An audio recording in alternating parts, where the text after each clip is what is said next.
Crash Course Live is presented by Smash It Demolition Derbies, who host Bash for Cash, Blizzard Bash, and Capital City Carnage. Online at smashitderby.com.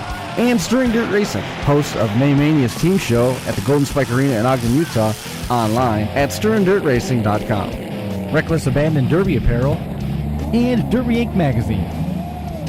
This is the Crash Course Demolition Derby podcast, recorded live at the FingerLakes1.com studios in downtown Seneca Falls, New York. And now your host, Chris Marquardt. Good afternoon, good evening, all sorts of fun stuff getting tossed around here, and nobody realized that we were getting started. Episode number 247. If you were listening close, you could learn something about GMs. Go back and listen through the first couple minutes of that intro, and you might have been able to catch something just real light in the background. Brian Tompkins joining us here in the studio. Wayne Ellison here as well. Going to be talking a little bit about Paradise Speedway's Derby. Tons of cool stuff going on this week. Halloween Havoc was this weekend. Josh was delayed in JFK for a couple hours. Oh, I felt so bad for him. I felt horrible for him. I was sending him I Google searched Italian restaurants in Queens. And I sent him the results. Oh yeah, we talked for a little while. That's cool. There's some cool stuff possibly coming down the line for some of the shows next fall with some of our friends from in and around the country and or globe. It's kind of cool. I'm looking forward to. So we're going to see how that plan comes together. That was neat. Josh has made it home, which was good. At least I believe he was home. I saw he was active on Facebook most of the day. But crickets. We're going to be talking with Johnny Gullo a little bit later about Halloween Havoc. Going to be talking with Josh Wilkins in a little bit about Chaos in the Valley. That's coming up on Saturday. Thoughts out to Penny Shipe. I just saw she posted she lost her dog this week. She's going to make this week. I mean, she just lost her dad here not too long ago, so it's they've got a tough run up to Chaos in the Valley. Chaos in the Valley 9. I still can't believe it's 9, let alone be 5 years. But you know we're on top of it either way. But for sure, what was your weekend like? Busy. Yeah. We had football Friday night. Didn't go as planned. Then I worked Saturday. I already did Saturday night. Sunday I worked, and I actually finally made it out to the bow stand. I hadn't been in a bow stand in years. And Jeremy Gully kind of hooked me up with some equipment and went out and sat in a stand for a little while. And it's neat that I've gotten to the point where just sitting out in the outdoors in the nature, it's nice. I mean, I didn't see any deer, but it's cool to go up there and just sit and think. And Because you're getting old? Yep, absolutely. Absolutely, I'm getting old. But no, it was a pretty decent weekend.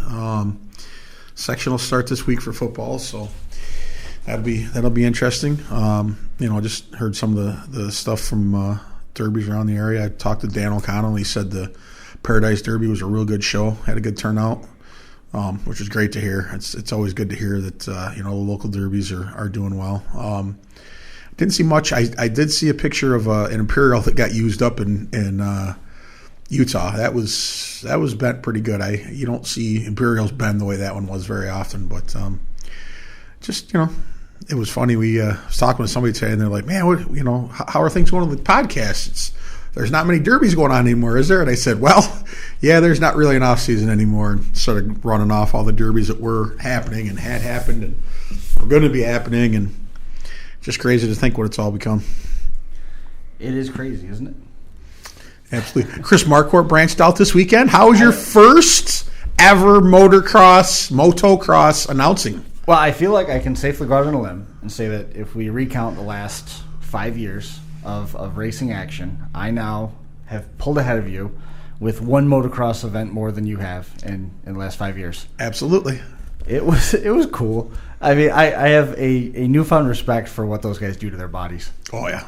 It was exceptionally rough. The event started about an hour late. They had 150 entrants, which led to 34 divisions and 21 races. And they do what they call motos. After they do practice, it's just a moto. So there's 22 motos, and they combine the classes. So there's 5 or 6 bikes or ATVs on the track at one time. And they go over jumps like crazy, even with the track being heavy. They're landing and fishtailing and snapping their heads around. And I mean, It was crazy. And then after they finish their first moto and they get to number 21, they start right back at the beginning and do it all again. Really? So there was 42 races plus practice for 159 entrants, which there was a number of people that ran 2 or 3 different classes. So I don't know how many different drivers were actually there, but there was 159 entrants.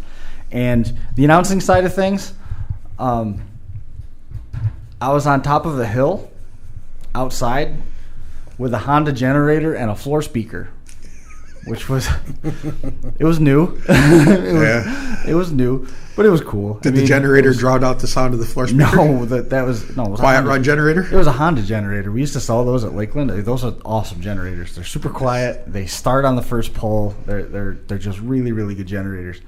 And that takes nothing away from Champion. if any of our local people are listening. So does this? I mean, is this a start of something big? You're going to be doing Supercross on Speed this or on MAV TV this winter? Or? Well, it's funny you should say that. Is it the start of something big? Absolutely not. Is it the start of something big? No. Would I go do a motocross race with like an arena cross with Monster Energy on MAV TV? Yes, I would. Because I'm pretty confident I'm not going to be on the hill next to a generator with a floor speaker. Yeah, that'd be cool. I mean, it was at Utica Speedway. And where do they do it, right in the infield? No, they have a whole course out back. Really? You know what used to be pits? Yeah. Where it was always the swamp? Yeah. It's there. Really? Yeah. Like right behind the backstretch. Well, there's no trees. Nope, it's off of turn 2. Way off turn 2. Oh, okay. It's apex of 1 and then 2. Yep. They just keep clearing out closer to it was woods when we were there on the 358 tour back in 2004. Last time I was there was probably 14 years ago. What year did I win there? What? What year did I win at Utica Rome? Utica Rome? I had a green Newport. It was either 98 or 2001. Brewerton and Waterloo were the same year, and then Utica was either front or back of that by a year, but I can't remember. Thanks. I think it was 98. It was 99. 99. Yep. You're the man, Chris Parker. you need to have me a fan page. But yeah, it was cool. But they cleared all the woods out of there, which looking around the area, I feel like they probably chased out a lot of pretty good sized buck. Oh yeah, probably. But yeah, now it goes right up into the cornfield, and they have part of it that cuts through the woods itself. So they go over the first turn, and then they come back through you, so you can see them, and they go off into the woods, and you watch your watch. And you start listening, you can hear it echoing through the trees, and then here comes helmets popping up out of the woods. It was cool. It was different. I told them, if you ever need anything again, let me know. Send Mike Mallet? Yeah. He was doing the registration. Oh, really? Yeah, so if there's anybody that I could complain to about names missing or numbers being wrong. It's Mike Mallet? I got to yell at him. That's awesome. It's cool, man. You got to try something new once in a while. Give it a shot and see how it goes. Ed Rooster's expanding his schedule next year. Because he has time to do that. Because he's not busy enough. He is so busy with the Derby stuff. They have partnered with a company down there, an RC facility, not a track, but an RC retailer, to expedite the construction of the bodies. Really? To like mass produce, so they're going to be able to put out about probably 4 times the number of bodies in a day. Really? Than what they've got right now. And he's been contacting promoters all over the place. We're talking about Brandon Dixon, Steve Turlow, John Peck, Rick Harrington. Tim Ross. He doesn't have to contact them. He's already in with them. You know? Well, I mean, he can do all 50 of their shows in the summer. That'd keep him busy. I think it'd be tough for him, but he's going to run as little as once a month at home so that he can travel with the Derby stuff. Yeah, that's awesome. He goes, it's just smarter to do that. Good. Which was, who would have thought? When we came, remember when we talked about the RC stuff the first time and accidentally that first body came up that was tore up, and who would have thought, man? It's crazy. People really will wreck anything. You gonna have that up to Paradise next fall? What's that? All the RCs? It's already kind of full as it is. I think adding too much more stuff in there, it kind of just gets a little chaotic. I think that'd be a good thing to add to your swap meets. Yeah, something just to kind of something to change up the day. Give something, people something to do while they're there. You guys lucked out pretty. I think lucked out on weather. I know I got up in the morning, it was kind of rainy, then it looked like it cleared up pretty good for you. Yeah, it was just a little drizzle in the morning, and I don't know, it was maybe a little after 10 or something like that, and it cleared right up, and it was sunny, and good. It was nice out. Good. The sun kind of played peekaboo behind the clouds. It got a little chilly, but other than that, it was beautiful. But otherwise, I mean, it sounded like the show was a hit, and on top of the fact you finally had some good weather to do it. Yeah. Well, a year ago it was nice too, because I went a year ago and that was a nice sunny day. Yeah. But this year was had to water the track a couple times because it was definitely dry. So. How about otherwise? I mean, car turnout's good. I heard that the trucks were pretty entertaining. You got the crowd into it a couple times with some of the stuff happening on track. It was a pretty decent day. Yeah. I mean, there's always quite a few compacts that come over there. There was a little over 40, I think. There was 20 full size. I want to say there was right around 12 youth, right around the same for the junk run, and the truck class was around 8. And then they had, I think, 12 figure eights. Everyone seemed to like that because they did it out in the infield. Yeah. And then how they have the poles with the berms. Sure. They did it around those, so and it was pretty wide. So they weren't just going 10 miles an hour inside the track. They were getting after it. Was there? That's crazy. Were they a little bit more selective on the shots in the crosshairs? They were but they were wide open. So I mean, they were kind of hitting a little harder than I think they wanted to. Yeah. There was out of the 12. I figured they'd be on the brakes. Out of the 12. 3 finished. Wow, that's awesome. They were getting after it, and there was multiple people that said, if you're going to run that the same way next year, I'm doing it. Yeah, that's cool. There's some good news, right? That's awesome. Have you given any thought to doing the figure eight at the I don't know what the better way to do it. Do it early, so that if anybody has anything left, they can go run the 4 cylinders later, or do the 4 cylinder derby first. So if everybody's left for the 4 cylinder derby, they can run to the figure eights. Later on. Yeah, that's a tough question. I mean, it's for us, it's kind of a different build. The figure eights is more of a stock type build, and the compact class you can swap bumpers and run threaded rod and stuff like that. So it's kind of sounds like if they're going to be using that much space, you need to let them beef up the figure eight cars anyway. Yeah. I'd make it full weld, right? Full weld, not me. Protectors, all the good stuff. Bead locks. Plate the doors. And if you've ever been to Paradise, there's a few little bumps and whoops out there. So they were going over those, and they were having a good time. Only 3 of them finished. How many took themselves out by hitting the gopher holes? Yeah, no kidding. Nah, it wasn't so much that. I mean, a couple of guys got spun around. There was quite a few heavy hits. Yeah, I mean, right off the get-go, one of the guys almost flipped himself over by trying to come in sharp and going up on the berm. Right. And if Wayne's saying it was a hard hit, it had to be a hard hit because Wayne never hits hard. Yeah. It was funny. Last year we actually sat up on those berms to count laps, and now they were using them this year. That's funny. Yeah. Unfortunately, I wasn't able to get out of work. I wasn't able to make it out there, but work screws a lot of stuff up in life. Work gets in the way of you having fun a lot. I mean, if we didn't have to work, we could have a lot more fun in life. We have a veteran fabricator, machinist, and in our midst, so we can't really complain about working a whole lot because he works a lot harder than we've ever thought. Well, no, I've had some jobs where I had to work. I didn't like them, but I was there. But he's an equipment operator now, so I mean, he's really it's just joysticks all day, man. It's like playing video games in there now and tearing stuff up. And I mean, and the funny thing was, is on my kids when I dumped fuel for my brother, I had to have a fire suit, so I borrowed it from Jamie Eldridge, who also runs Trouts, which is where Wayne works. And so I go in there and I drop the suit off to him, and I'm shooting the shit and get ready to leave. And now I know it was you that was running the hole right inside the gate. And we're walking out, and I got in the truck and I pointed by my elbow with my kid, and I said, when I retire, that's what I want to do right there. I just want to come somewhere and get in a big excavator and just tear cars apart all day. That is like the ultimate job. And now I know Wade's the one that does it, man. That's crazy. Not as fun as it seems. I don't know, man. I've had 11 years of pretty boring, just watching idiots all day. So sitting by myself in an excavator tearing stuff apart would probably be fun. It definitely is different. Even like machining was kind of boring. It gets old. When I worked at Elderly for a while, and I mean very basic machining, like all the drill holes and drill holes, and then they would tap them. But I mean, basic. Yeah. But I mean to stand, put a piece in and then stand there and wait. Then take a piece out, put it in, stand there and wait. It can get tedious for sure. Yep. Yeah, I worked there. I don't know. It was more than 15 years ago because I didn't That have my must have kids been yet. the years you were getting the good cage material. Oh, no, I always got good cage material. I always got good cage material. Don't worry about that. I don't mind buying new steel for that. What's next on the schedule? Because you were talking about potentially doing some stuff beyond Paradise in the spring. Is there swap meet still on the deck? Yeah, I mean, we're going to probably definitely do the swap meet. And as far as the other stuff, I mean, it's kind of still up in the air on exactly what they want and what's going to happen. I mean, they were talking to maybe about 3 other shows, one being in the springtime. And then, you know, Are we at liberty to say where? Or is it still in discussions? It's kind of still in discussion as far as I'm concerned. So, but if I will say this, I know, and if it comes through, it'll be cool to see a show there.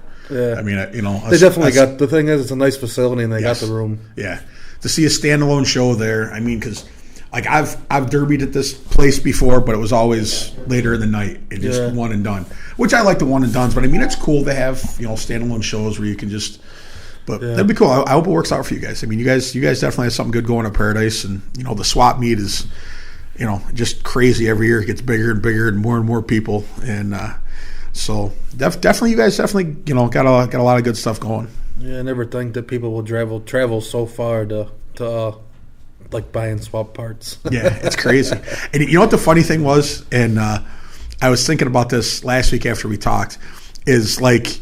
Your dad, like his history is like racing. Yeah. Like, his father, your grandfather raced, your dad raced and built crazy motors and he's come over to the Derby world because that's, Tim and Wayne Jr. both. Is that completely accurate? What's that? That he's come over to the Derby world, or he just sort of tolerates it? Oh, he tolerates it because he still spends every night at the racetrack, every weekend. Well, he got a little old, so he'd have to have one of those things tell him turn left when it was time to turn left. I never got the vibe that he was a full convert. He just sort of was like, well, it's a chance. It's more of a bonding experience with the kids than it is a love. He does a good job. But I mean, he does a good job. I mean, they stepped up and started putting the Derby on, and they went to the swap meet. And it's cool to see. I mean, we need guys like that around. It's definitely evolved from where it was with some pretty humble beginnings. Absolutely. Something else I wanted to touch on, and I completely blew it last week. We talked about off air. We talked about how at San Filippo I got to hang out with Hank Pensick. Yeah. And then we got on air and we just never got to it because we were so full. But don't tell that story. Okay. So I got to hang out with Hammer and Hank Pensick at San Filippo. And first, now I know why Hank is so crazy on the track. He's a full-time fireman, so that leads to being crazy on a Derby track. But I was also able to meet Hank's family, his daughter Adriana and his son Jackson. Great kids. But Adriana is absolutely doing something to destroy any ideas about derbying and girls not derbying and the kind of stigma. Sometimes we don't have the best. As a whole, we don't. We're looked down upon. Well, Adriana derbies well, does a good job, and she's also in pre-med biker or microbiology, Spanish. She's got 4 majors. She wants to be a surgeon someday. So we need people like that, young people like that, getting into our sport. That's pretty kick ass. I mean, they hats off to Hank and his wife for raising 2 great kids. But I mean, think about it. We got lawyers, we got businessmen. I mean, she could be the first surgeon to And apparently, when she's going to bankroll Dad's Derby, and when she starts making the big bucks, is the plan they have.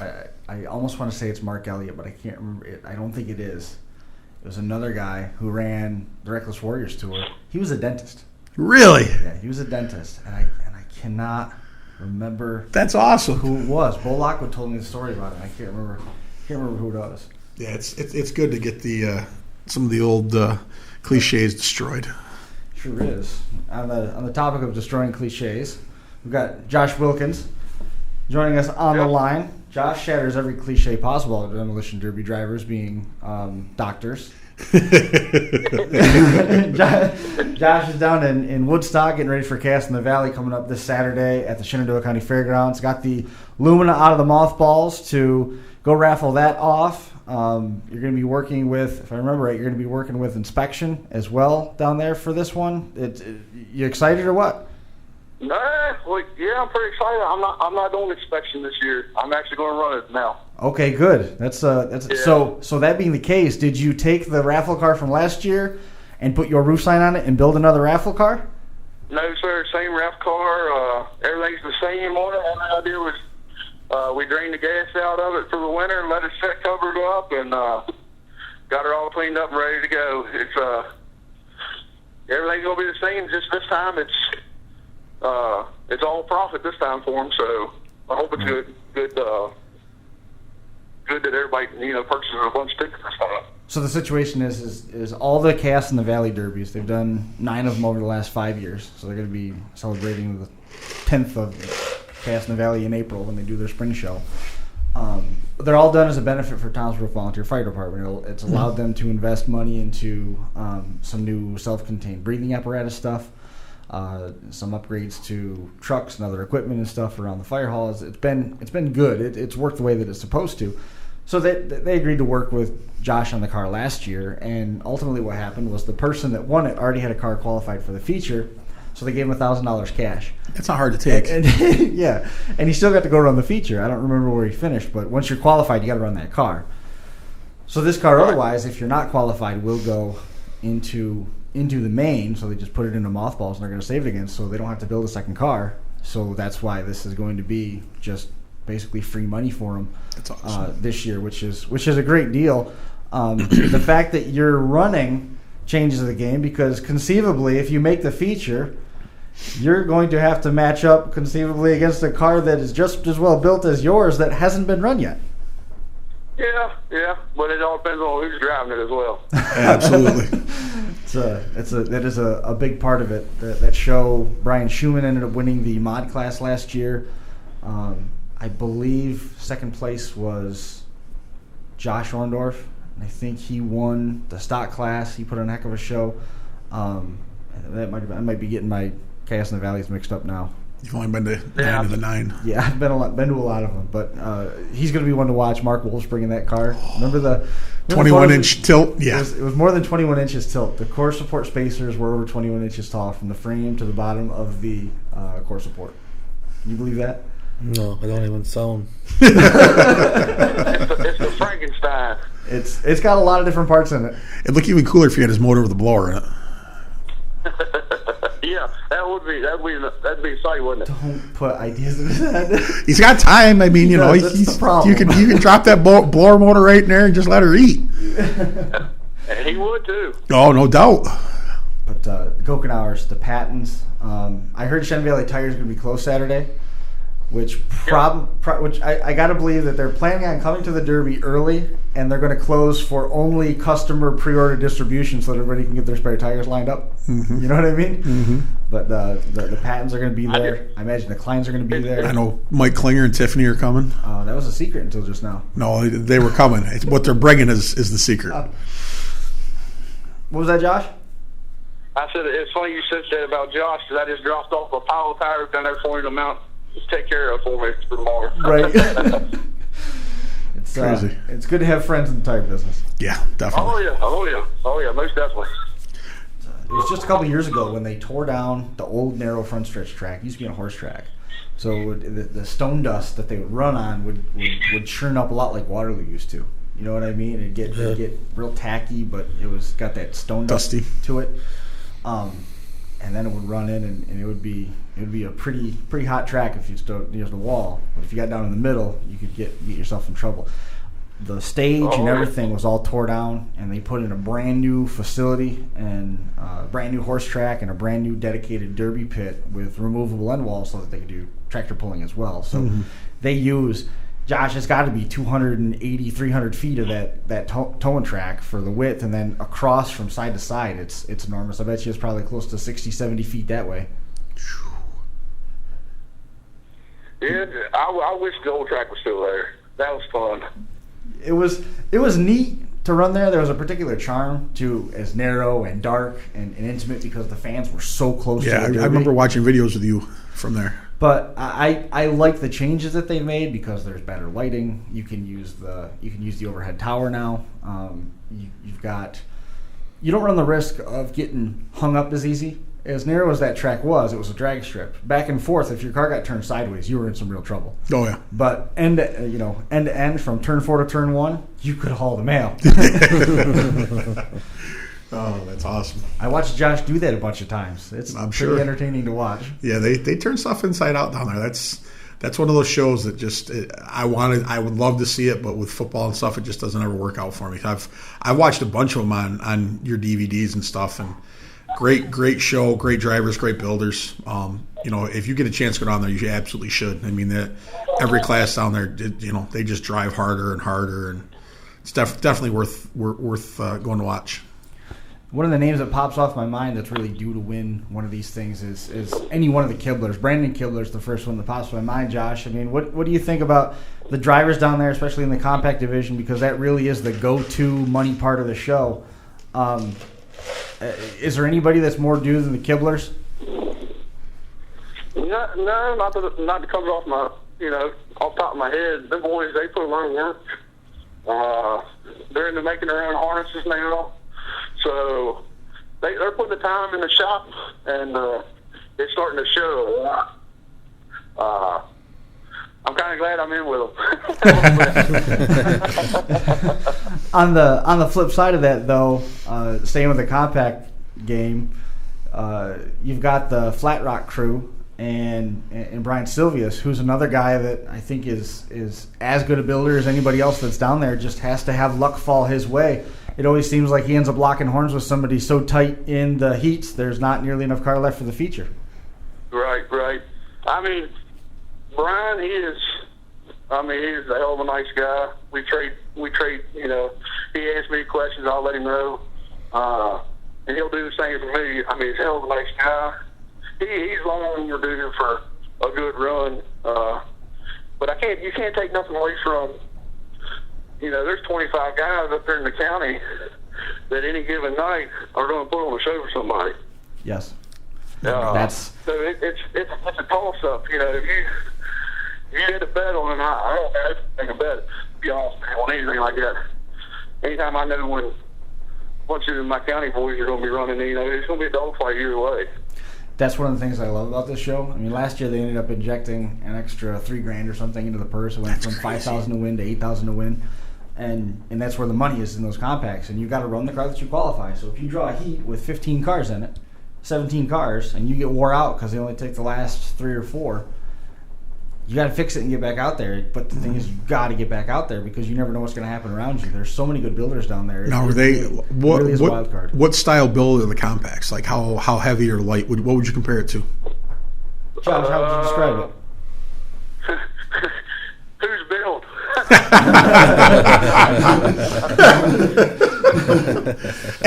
A successful car down there. How heavy is the build? I'd say to a mild heavy build, like a light bash build for the compacts. I mean, you can't get into frame wheeling and stuff like that too much, but you can hard nose the bumpers, steering wheel doors can be pretty much solid. Cages are, you can go pretty extreme with the cage. Yeah. I mean, they're all about the safety issue, and I can really get with the cage rule. I mean, they really. Cage really got is, the 24-inch fuel cell protector, and it's got the float. Well, you can do a lot with that.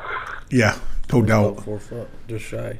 So, I mean, I how wide the cars are. I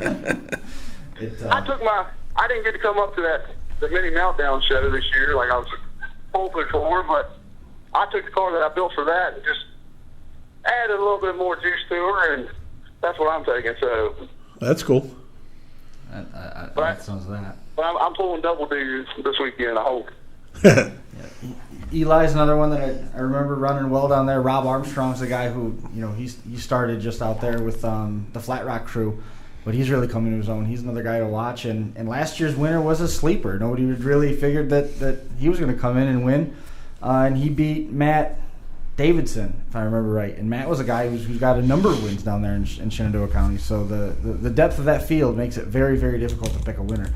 The stock class most likely will have 2 heats and then a feature. The trucks and SUVs, they'll be by themselves. The mod cars, they'll most likely be by themselves as well. But the stock class is always fun to watch because everything they do down there is it's like going to Morris south of the Mason-Dixon line. It's a gigantic track and they just drive so hard. Yeah, it's definitely, like I said, that's one of the few places where I've seen video and it looks hard on video. So I mean, it's got to be super hard driving in person. I put a 5-point harness in this car this time. That's did you put a toe retainer on the throttle pedal so that your foot doesn't fall off and get broke? No, we're good on that. We won't have that issue anymore at home. Yeah, I remember that story. That's crazy. Yeah. I still can't believe. I'm gonna try to pull double duty this weekend, and if I can get the other car done in time, so we'll see what happens. I think that'd be great. Absolutely. That would be very cool. I'm looking forward to seeing you. Going to be there Friday? Oh yeah. Well, depends on how they get this stock car done in time. I was waiting for that caveat. We plan to be there Friday as long as we get the build done. We're done. Which means that we won't see Josh on the grounds until about showtime 2:30 on Saturday, right? Well, the plan is to come up Friday with the stock car and get that inspected. I got to work Saturday until 12, so I'm taking a guess that I'm going to be cutting until time registration is over with. You'll be fine. Just have somebody else bring the car through. You'll be fine. Yeah. Well, Josh, I look forward to seeing you. We're going to be getting down there Friday. If I don't see you Friday, at least I'll catch up with you Saturday. All right, buddy. Sounds good. Y'all have a safe trip. Thanks a lot. We'll see you then. Uh-huh. There goes Josh Wilkins. Cool. I don't think I've ever seen him in a stock car. So I mean, that'll be fun. And if he drives a stock car like he drives everything else, it's going to be well worth it. Terrific. Now, are there stock cars stock or? Yeah, they're a light limited weld. I mean, they're not. I wouldn't agree to call them chain and go. Yeah. But their mod cars are mod. Yeah. And their stock cars are more along the lines of like a limited weld. They hold up just fine. Yeah, I have no doubt. They hold up fine. I wonder if Gokenauer is bringing the same car back. The which one? Same car that he's been running with the I-beam front bumper. Saturday's coming. You'll have to see. It is. You're gonna have to send me pictures and updates. I got to work Saturday too. If he gets there in time to get it off the trailer, I will get you pictures. Thanks. That's the deal breaker. Are you announcing or are you just going down to watch? We're going down there to drop off the shirts and stuff on Friday, cool. And then announcing and using the computer that's fixed. That one can capture video, so we're just going to run a real simple rig up there to tape it. And that was part of the agreement that we had down there, just because there's no internet. We tried internet. We caught lightning in a bottle one time a couple years ago, and I don't know how we did it because every year after that it was nothing but trouble. So we just all in all just scrapped that plan. Just said enough. So you're gonna local record it and then try to put it up later. I'm gonna live mix it there while the derby happens, and I'm announcing and stuff. We've done that before. We can run everything together and treat it like it's live, and then just upload it. It's so much easier to do it that way. Mm-hmm. Set the computer in the main office here at Finger Lakes 1 for 5 hours and let it load, and then I don't have to babysit it or anything. Cool. Very cool. Yep. And we might have a lead on trying to fix the other one. I threw the idea by the guy that helped me with this one, and he goes, I think I know what it's doing. And I'm like, well, the other 12 people I've talked to haven't, so I'm willing to try it. You're not getting desperate at this point, but you'll try about anything. Whatever saves you $3,500. Whatever makes that not have to happen. Because if that's what has to happen, it's not going to happen. It'd really come in handy sometime about March. The backup computer isn't strong enough to do a whole show. Yeah. To do all the cameras and stuff. And it's the backup computer. I'm not sending that out to, for example, Dunkirk, where I know it's going to get rained on and I know it's going to get hit with stones, to lose that one too. And now we have nothing, and I can't even do like the stuff for the Finger Lakes Times. Yeah. I'm not going there. Yeah. There's no reason to put a subpar product out there and then have people complain about it. Absolutely. It's not worth it. Because they'll complain about a perfect product, so they'd really be upset with a subpar. Indeed so. Chaos in the Valley is Saturday, October the 20th, Shenandoah County Fairgrounds in Woodstock. Showtime is 5 o'clock. You have to be through tech by 3. Might be 305. Could be 330. Shoot for 3. Compact, stock V8s, modified V8s, SUV class, monster builds, monster payout. It all goes to benefit Townsville Volunteer Fire Department. It's really been a boon for them, and it's helped giving them reason to redo part of the fairgrounds. And on top of that, they brought Jason and Penny in to oversee the fair. And as you guys were talking about earlier, having a show that stands alone, now they've got 2 of them. Yeah, it's twice awesome. a year for the last several years, which is an awesome deal. Online, Facebook.com, Cass Valley. Stirrin Dirt Racing wrapped up their season. We're going to be talking to Johnny Gullo here in just a few minutes. Smash It wrapped up their season. So Yeah, they had a nice turnout. They had 150 cars out there. Yeah, that's what I thought I saw. So really, This is the next big one. the next big one is right here. Blizzard Bash. It's coming up. I saw a post that Candace had put up earlier that there was inside of 50 days, and it was just a bunch of sad faces, sad posts, miserable posts, last minute posts. November the 7th is the heat draws. That is one of the most intense nights of the week without a motor running. It sets the tone for the whole weekend. It sure does. It sure does. The first round of qualifying happens. The opening round of heats is November the 8th, 4 o'clock start time for the national bracket and that qualifying bracket. We're about halfway now in terms of team turnover. So we'll see if that switches the other way. And again, we're all watching to see what Team American can do now that they're in the national draw. And Crazy Iowans, they're going to be a couple deal breakers for somebody because that's sort of what they do. How bad would it be if those two drew each other at the first heat? It would be a bloodbath. It would be the heat of the night. It would be a show. Fight. It wouldn't be any 30-second heat, that's for sure. It'd be a show. Way. Qualifying round number 2 is November the 9th on, that's going to be Friday night. National qualifying round 2. Compact and Limited World team draws are that night as well. November the 10th is Saturday. That's the double header. Morning program, Compact and Limited World team heats at 10 o'clock. At 6 o'clock is all the Team B features, the trucks, Limited World one and dones on the card there. And then Championship Sunday comes around on November the 11th. 1 o'clock start, Bone Stocks, 80s Mod, and all the Team A mains. So what else have we got to hit on with Paradise at this point? We cover all that stuff? We got everything we need on Paradise? Yeah, for the most part. You want to go to Woodstock on Friday and Saturday? What's that? Do you want to go down to Cass in the Valley? I would. You free? Not this weekend, I'm not. Or I would. Definitely. You want to get down there and see a show there one time. Yeah. Yeah, It is I would like love to go. nothing you've ever seen before. Yeah, if I didn't have my kids, I'd definitely go. Take them. My daughter would be okay with. My son, he's There's not so into it. But is he into other kids? Like he likes to hang around and he's just quick to make friends? I was going to say there's Nah. tons of other kids and moderately responsible adults. We'll just pick them up after the Derby, though. Just bring your 4-wheeler, let him take off. He'll be fine. What's the worst thing? He's your son. How much trouble can he really get in? Nah, he's pretty good. He's a good kid. That's scary. It's scary to say that. It's like, what's the worst that could happen, right? Absolutely. Yeah. There's all those trails and stuff that are out there. It's like your kids. What's the worst they can do when they get older? Because they will find trouble. They will. It will find them. See, that's the nice thing. Right now, my oldest acts like my wife, so that's as long as we can keep that path going. I'm less nervous than I am if he acted just like me. It's funny how that happens. Talk amongst yourselves. I'm trying to call Johnny in Wyoming. That is in Utah. I think he must be heading up to either Idaho or Canada for one of the derbies that's up there. That's always about this time of year. Oh, the one they ran last year, right after.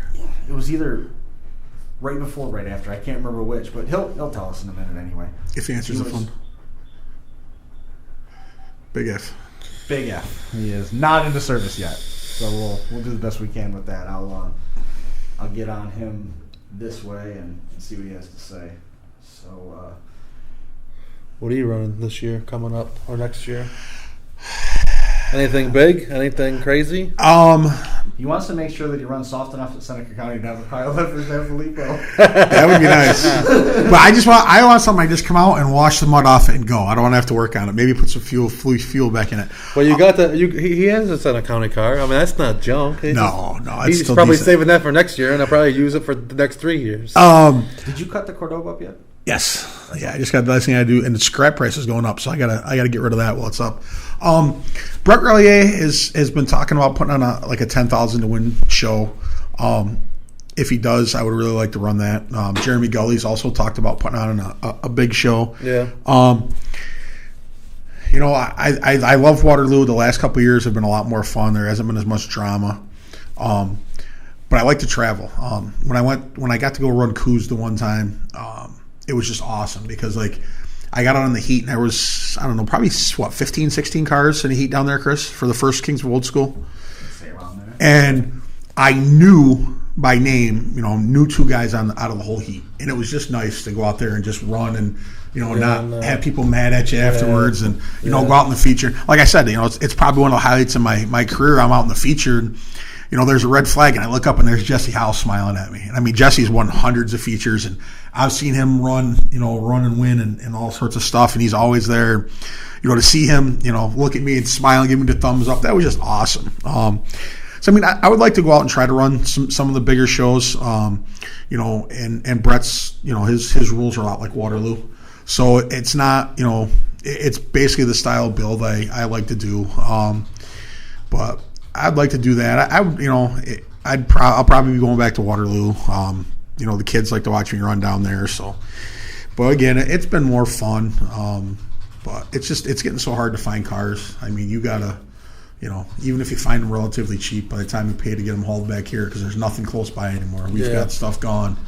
It's tough to find stuff. So, I was actually talking with Hank Pensick about working out a deal for maybe swapping some stuff around, but I don't know. It's like I said, I like the style build. The only thing I'd really like to see changed was I'd like to be able to run a slider like at Waterloo or any of the shows, just because it's so much easier. 5 bolts here, 5 bolts there, and you're done. You don't have to cut and build drive shafts, and it doesn't even a lot of them other shows they allow you to do that, right? Yeah. Just hometown doesn't. I don't know if Coos does or Coos doesn't. I think at Coos. I thought he did. Yeah, I think at Coos they gave you could, but the highest finishing guy without a slider they got a slider. So so that was cool. But we'll see. I mean, it's early. I got the caddy I ran last year, and I have a fresh. It's a fresh Suicide that I haven't even got yet, and then I got a sponsor that's really stepped up and helped me, so I'm gonna have another fresh car. So nice. We'll see what's going on next year. Fresh car. You notice he didn't say what it was. He just said fresh Cadillac. car. I hope that's the only thing I can. That's the only thing that'll hold up to the noses. Will hold up to my driving. I noticed 2 things actually, Wayne. I noticed 1 that he said fresh car, and 2 he didn't look at you with all the stuff you got laying around. That's the first stop you should make. Mine's junk. You don't want that. I can't. I don't think I could run Impalas. I think I'd nose them too quick. I mean, you can they're good cars, but I mean they're definitely not in good. For the way I drive, I need something with a stronger front end, and I think I'd nose a Chevy too quick. Johnny Gullo waiting in the wings here on his way through Wyoming. Where are you headed? We have a house up in Afton, Wyoming that deer hunting season, don't you know? Oh, true. I was still thinking that you'd be heading off to a derby. I know there was one in Idaho that you talked about, and there was that one in Canada that you had been to before, but I couldn't for sure remember where they went, when they were. Oh, those are way in the summer. In the summer when it's warm. It's only like 30 degrees right now. So, how did Halloween Havoc go? Halloween Havoc went great. I'm sorry I missed you after West Jordan and the State Fair. We're kind of packing and getting out of here for Africa, so I was asses and elbows getting that done. But 111 cars, I think, was their final count. 4 hours, we got her done. Gave away $30,000 in prize money, and everybody junked their cars like they were supposed to, and then we ate a nice big old pig at the end of the night. There's really nothing wrong with any of that. Nope. That all sounds like a good night. 111 cars in 4 hours. And $30,000 in pay. Yep. They had 11 heats is what we ended up with. I seen a picture of one of the Imperials that ran out there, and that was the front end was bent in a way I'd never seen an Imperial bend, so I can't imagine how hard they were hitting out there. I mean, it was bent like a shocker would bend in front of the A-arms, and that's pretty hard to do with an Imperial. They Friday morning we had 8 inches of standing water on the arena. And we worked all day Friday and all day Sunday or Saturday, and by the time the show started, we got that arena floor about as hard as concrete. So there was nothing that was getting stuck. They were hooking and getting, and everything just bent. Cool. It's your kind of Imperial track. Except I want to get hit by it. I like to hit, but I don't like to get hit that hard anymore. I'm old, man. Stuff hurts when I get up in the morning. I can't do that no more. You're one of those. If you want to back up to that West Jordan Derby, which was almost all Imperials, there wasn't one that left that arena that wasn't just going straight to the scrapyard. I mean, they were junk. That's crazy. Is there any truth to that? 18. Any truth to that? What's that? That post that was going around on Facebook of the Imperial Yard out in San Juan. That they're crushing all those out. I talked to that lady before and got some parts out of there when I had my 65. The place does exist, but I thought that was an older picture. Yeah. Is there any truth to that place scrapping out that you've heard? I have not heard. I've been out of country so much, I haven't heard anything that's been going on. I mean, I was go. Went to Africa for 3 weeks, came back on Sunday, jet lagged on Monday, built the arena on Tuesday, Wednesday, Thursday, Friday, derbied, got in the car, drove to Afton. We should have talked to you about that. Is Eric Lillet? Yeah, he would know. He would know. He wouldn't own any. Yeah, he would go applaud the Crusher. Actually. Yeah. No doubt. I seen that too. It was like $400 or $500 a pop. Yeah, that's crazy. Speaking of Imperials, did you see the picture of Nick DeCastro? He was hauling like 3 Imperials Sunday somewhere down south. They had 3 Imperials and like 2 Shockers. Wow. And I think maybe a Suicide thrown in there. They had a pretty nice haul of cars. I don't know where they got them from, but him, Nathan Case, and I think Furr might have been involved with it. But in terms of the season, with as much traveling as you've done and then as much derby action as you've had to oversee, are you glad to see it an exclamation point on 2018? Oh, absolutely. I already had like 20 guys calling me last week about May Mania rules and what's going on next year, and I'm like, can I finish the 2018 season first? Then give me a couple weeks to calm down, and then we'll regroup, and I'll have everything done by the end of November. So it was good. I mean, the whole night itself was, I think it was 28 degrees with the wind chill by the end of the night.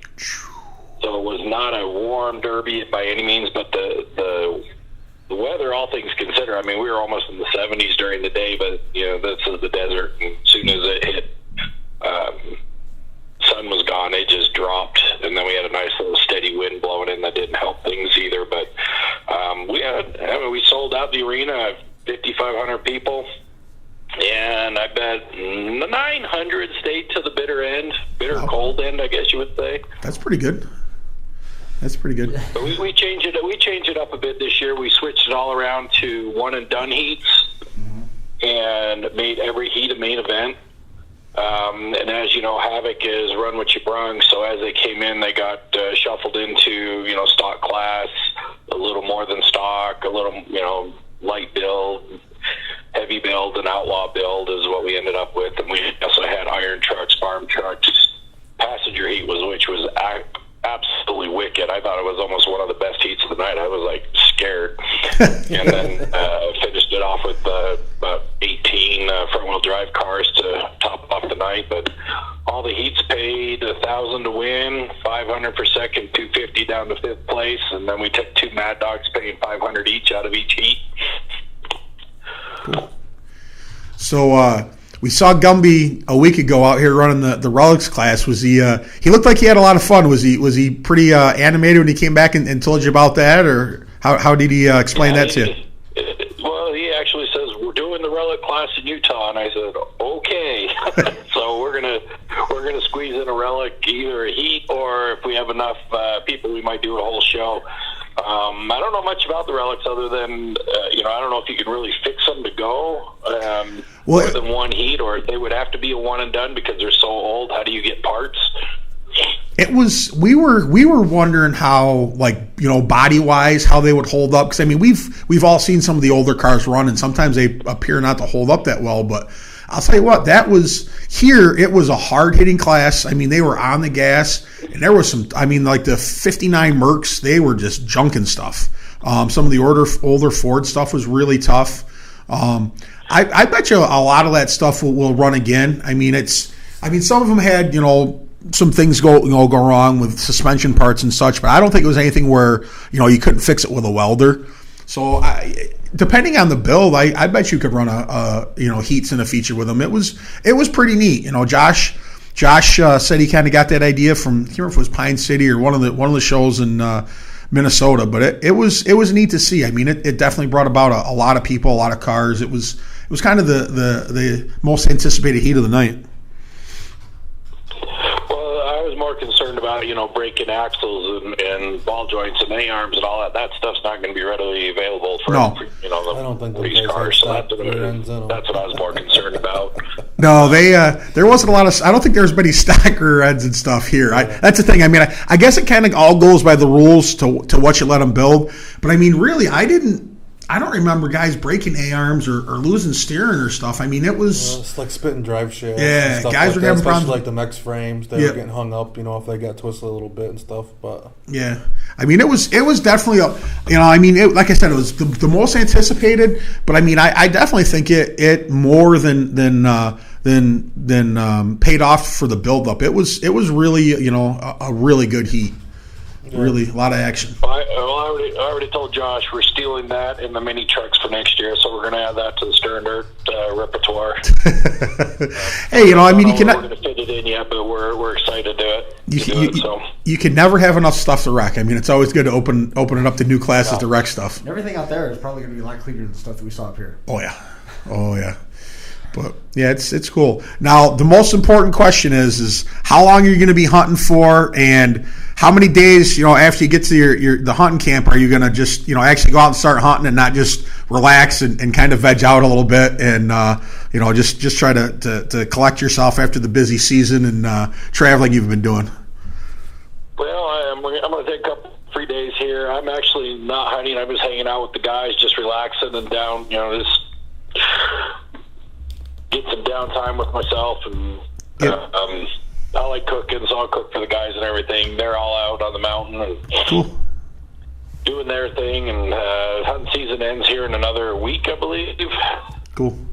But then we'll get ready for 2019, and then I'm off again in December. We're gonna head out of town for a couple of weeks again, and have a little more fun. I like this semi-retirement stuff, not gonna lie.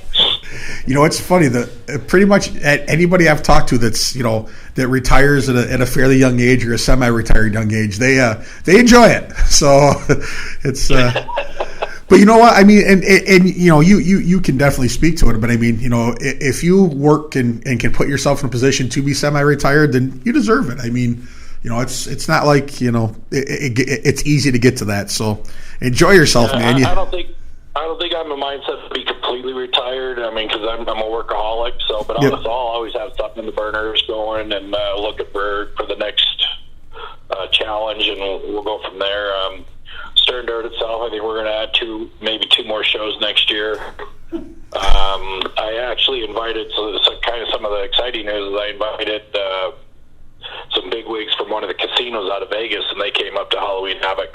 Cool. And we are trying to put together a February show in one of the casinos in Vegas. That's awesome. That would be cool. That'd be just fine. So we got more details to work out on that, but we're thinking keep it simple, middle of the winter, hand pick, invitation only type of a show. Got a lot of mechanics to work out because it's a casino, obviously. But the nice thing is we'd be able to have a lot of fun doing some driver poker tournaments and free weekend passes to the hotel. And I mean, there's a lot of things we can have fun with it. And we're kind of excited to try and pull that one off. That'd be cool. Yeah. How do you feel about casinos, Wayne? I think I don't have the problem with them. And I think it's a cheap clean point for tour? everybody because it's a destination place.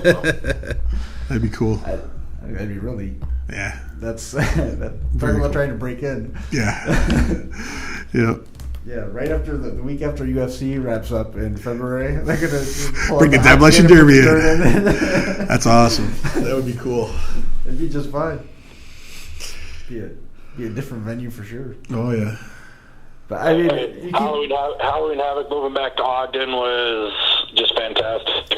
Everyone loves that arena. I know, Chris, you've been there, so it's it's just that in the round, nice and close and personal, and we're going to be back there for May Mania also. So. Oh, really? Yep. Cool. Well, that's we really cool. We experimented with the new stadium, and it just did not work out for us. So yeah, we're going to go back to our roots and stay in Ogden. Cool. For those two shows. Going to be back to the Golden Spike too. Mm-hmm. That's cool. Now, so is anything going to be in Salt Lake City next year? We'll work on the contract for the big state fair show. That's where everyone gets paid $1,000 just to show up. Sure.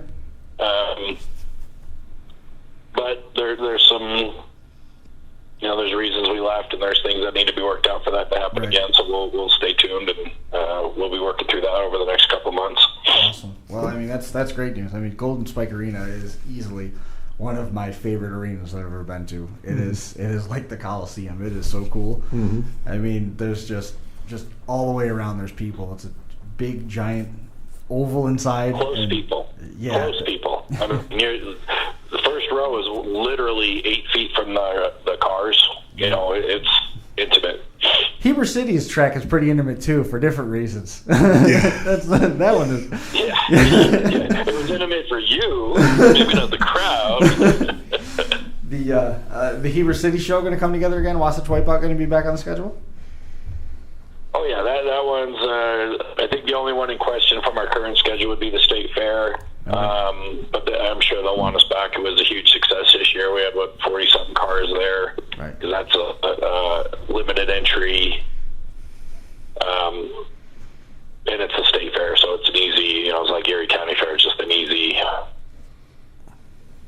built-in crowd. The whole 9 yards goes along with it. So. This is a question I don't need an answer to right now because I know you're semi-retired and you probably don't have this ready because you want to enjoy some downtime away from Demolition Derby. But next time we talk, because you've had people coming from all over the place, I'd like to know how many different states you had represented through the course of this year. I know Kentucky was out there a couple times, and you had some new areas. That would be. I would love to throw that together. That'd actually be a great fact stat to show out there. But I bet we're close to. What do we got? Probably 40 states. I bet represented. 40? That's crazy. Wow. I'd be close to that. Right. Wow. I mean, I can see picking up numbers fast out there because it's so flat and spread out that it wouldn't surprise me. Pick the easy pickings like California and Washington and parts of Lower Canada and Wyoming. Obviously New York because Josh ran and Kentucky. The Passmores are out there, but 40. Passmores, we've had North Carolina, some guys from Texas, Georgia. Yep, Georgia. That's one of the Coors Light cars. I think. All the big states, Illinois and all that. The normal big state guys have been coming out, and more coming. I mean, there's guys calling us, all the time about coming back out. They keep watching and seeing. And right. Shay did really well out here. I think he's got a group that's going to start following him out next year. Shay Walden, and he did very well. Any guesses on the names there? Yeah, there's probably a couple. Probably a couple. A few. Well, we even had Psyopus come out this year, and he says, his first comment was it wasn't that bad. It only took him, I think, the guys drove out in not quite 2 days, because they stopped and spent the night. Yep. Sure. But he says I thought it was going to be like 4-day travel to get here, and he says go. So they're planning on bringing a team from Mania too. So awesome. That's cool. Psyopus come, they've got a whole following that'll come with them. So right, they'll bring 3 teams from Mania. Yeah, that's a good crew. It'll be Mark and Steve, and then Corletto and you think Diesel? I think Steve and Dalton are going to team up, and Mark and Coletto. And then Todd will build a car to put with Joey Pernice and then give it to somebody else. Somebody else can drive it. Yeah, Todd will build a car and give the keys to someone else. Right. Yeah, no doubt. I'm glad the season was so successful, and I was kind of telling myself not to ask too many questions about 2019, but we've already got most of the schedule settled for 2019. No doubt. And at this point, all of 2019 plans go on the hook until the end of November, so nobody asks any questions about them. Stay tuned to the Facebook page, and we'll let everyone know how this Vegas thing turns out, because I'm kind of excited about that one if we can pull that off. Awesome. Kind of the intriguing thing, because it is Vegas, the rules go out the window. We can do matinees. We don't have to do nighttime shows because the crowd's 24 hours a day there. Yeah. Midnight Madness. Yeah. That's crazy. So, are you going to be at Blizzard Bash this year? You're going to go visit there? Say one more time. Are you going to go visit Blizzard Bash this year? My rooms are reserved. We got to see how my schedule goes, but we plan on being there. Yes. Awesome. Cool. So after you get back from Blizzard Bash, we'll touch base probably towards the end of November or early December to get more of that schedule information. Early December, because I'm going to Tahiti for 3 weeks. It's going to be hard to get used to right there. I hope you survive. After you go out there and freeze in Wyoming, I suppose you got to thaw out somehow. So we'll look at December. We'll talk more about the TV show because you guys have had some developments with that. We'll talk more about the schedule for Ogden and May Mania. And, I mean, you've always got something cooking. We'll have something new crop up by then. Mm-hmm. Fantastic. I'm always got stuff coming. That is for sure. There's no question there. I appreciate you coming on the show and hanging out with us for a little while you're in your travels. Enjoy your vacation, man. You've earned it. Okay, guys. Talk to you later. We'll see you now. Bye. Johnny, he's on vacation to deer hunt up in Wyoming, and then he's going to come back in order to recover from his Wyoming trip. He's going to go to Tahiti for 3 weeks. Yeah. Then go to Blizzard Bash somewhere in there, too. Because you get a lot of rest and sleep at Blizzard Bash. You can. I've seen people get a lot of almost involuntary sleep, where they end up sleeping through part of their, work time and opening round. We have seen that happen. Never good. Got a little wild, huh? It's been known to happen out there. So some of the guys definitely turn it up when they get to Topeka. It's like a holiday for them. Oh yeah. The weekend off the leash is what happens. It's a good time. It's the last couple of years we went, we'd fly out Sunday morning, and the plane is leaving at we'd fly out Monday morning, but the plane is leaving Sunday morning. Yeah. So I mean, we'd get we might get an hour nap or 2 hour nap or be up because we're like an hour and a half from the airport. So we didn't. There's been times where we thought it would be a good idea if the Derby ended at 7:30. It's like, you know what? We should just stay up. We got to get up at 3:30 to make the flights anyway. We should just stay up. And it has been successful-ish. It's a. And then there's been times we went to bed and we probably shouldn't have. So yeah, you go to bed and then you hear the alarm going off and there's people banging on the doors. It's like we gotta go, and you look around and it's like stuff's all over. It's not. There's really no good way to do it. Yeah. There were some pretty good prices still available for flights. People are looking to get out there. Yeah, definitely. Derby Nation's been working on all sorts of stuff, getting that together. They got some press releases that were issued this week, so they're going to be all locked and loaded, ready to go. And it's going to be a good show. It always is. Absolutely. What do you think? It was like $90 for the weekend, right? I'm not even sure. On pay-per-view? No, to go down. Going out again. Yeah, for that, it's like $90. Yeah, a weekend pass, and I think that includes your pit access too as well. Yeah. Yeah, it's gonna be good. You don't want to miss that. We're gonna be from here on out. We're gonna be putting full court press on Blizzard Bash. We're gonna be doing those 3 and 4 interview a night, looking at all the different divisions, recapping our winners and stuff like that. So you don't want to miss out on any of that in the episodes that are forthcoming. But hey, what number are we tonight? You didn't announce. 247 is in the books. Just checking. 247. Closing up on it. We are. That's going to do it for this one. It's in the books. Wayne, thanks for coming in and hanging out with us. Josh Wilkins, Johnny Gullo coming and making the show possible. We appreciate that. We'll see everybody again next Monday.